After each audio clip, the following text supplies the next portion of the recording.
Yeah, little co-pilot there. Hi, Lacey. All right, you're snugging up. A little more. Boy, it's really wedged in there. Give it another tug.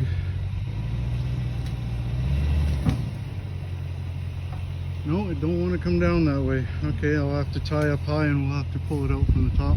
Okay. Cheryl and the co-pilot, trying again. Okay, you're snug.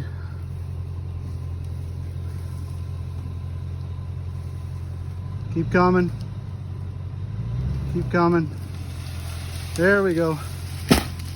Woohoo! What the hell was that? What's going on? Yay. All right, you can back up some. Take this, get some slack back in it. That's good.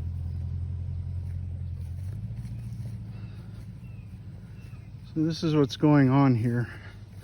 Never got any video of the actual cut, but that tree used to be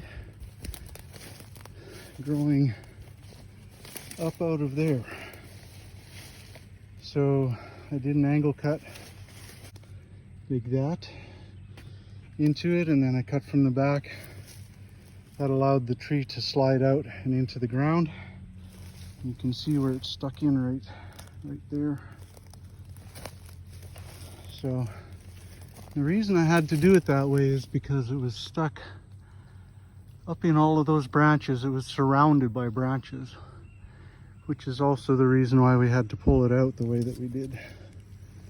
So that's what we done.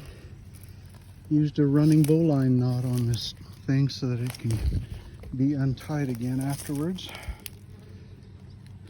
And there's Cheryl getting things untied at that end.